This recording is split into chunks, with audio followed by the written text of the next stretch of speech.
I want to welcome you to the exciting world of milsim gaming. This is Kevin, and we play the most intense, realistic, and immersive games on the planet, and we bring them to you. Currently, we have 5 main games. Hell Let Loose. Take to the battlefield in 50 vs 50 multiplayer matches in the most iconic battles of the Western Front during World War II, including Caratan, Omaha Beach, Utah Beach, Foy, many more, and many more to come. Their map design and artwork is beautiful. The maps are beautiful and have been regularly updated. This is early access, so there is more to come. Postscriptum, same war, different experience as Hell Let Loose. They pride themselves on historical accuracy. Jump out as a C-47 as the 82nd or 101st Airborne behind the lines in Normandy on D-Day. Participate in Operation Market Garden. You can be German, French, or American, and there's more factions coming. The immersion in battle can be off the charts. Next is our modern warfare milsim, Squad. Squad easily has the most factions of any of the milsims. For instance, the U.S. Army, Russian forces, British, Canadian, Middle Eastern Alliance, irregular militia, insurgents, with their own type of weapons and vehicles. The maps are large. For instance, Fallujah, Iraq, that is one immersive and a little bit scary place to be, but it is a lot of fun. Squad is fully released now with mod support, and it is the most popular game of all the other milsims. As with the other 2 milsims, it is the 50 vs 50 servers. Next up, going back in time, Beyond the Wire, brand new World War I simulator that is brutal, fun, and still in the alpha stage, but is being tested in early access. Set in the muddy, bloody trenches of World War I, circa 1914-1916, it was important for the devs to come up with a unique melee system, and it is something right out of Mordau. All the historic battles of Passchendaele and the Somme are all in there, and there's a lot more to come because this is very early stage of the game. At this point, there are no vehicles, but there are player-controlled artillery and heavy machine guns. And I don't know if they plan on putting the vehicles in or not. We'll find out. They chose to focus on the blood and guts, the trench warfare, the melee fighting, the hand-to-hand fighting. With 100-man servers, they did it well. Now we come to our 5th and last top-tier milsim, War of Rights, the American Civil War.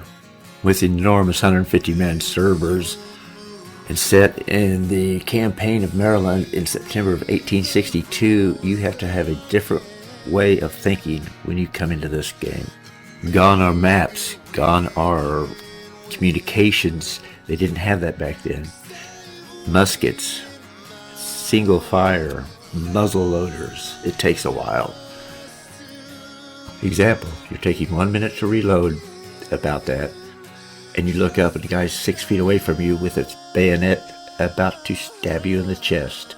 You get a little bit of anxiety over that. There's some excitement, definitely. It's not the kind we're used to, though. I believe Campfire Games has successfully shown the gruesome and glorious elements of the period while maintaining a high level of historical accuracy and realism, and that is wonderful. They are using the CryEngine. Everybody else is using the UE4. The player models aren't always the best, although I think they updated that, but the scenery is, the artwork is just beautiful. And player-controlled artillery, muzzle-loading artillery, is pretty cool. Sticking with the period, you do not have a map, you do not fight in squads, and you don't have communications with squads. You have the open mic. You talk to everybody within earshot. Even the enemy can hear you, and you fight in your regiment. And there's quite a difference in the way the game is played and fought between the South and the North. They do have different tactics. It's not for the faint of heart. It was 1862, but it is immersive as hell, entertaining, and I've never had a bad time. That concludes our list of top-tier games that we will be playing.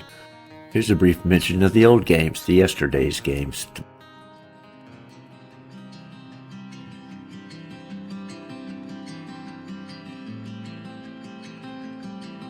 An oldie but goodie, Day of Infamy.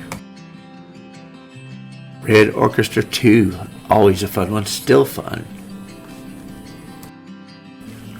Rising Storm 2 Vietnam, still popular, still fun. I play it every now and then. There's more, it's not complete, but there's one that must be mentioned because it is the granddaddy of all the milsims in my opinion. That's right, PR, Project Reality. She shall go down as a legend. There's a Project Reality 3, I'm told. I haven't seen it yet. Thank you, PR. Thank you for all you've done.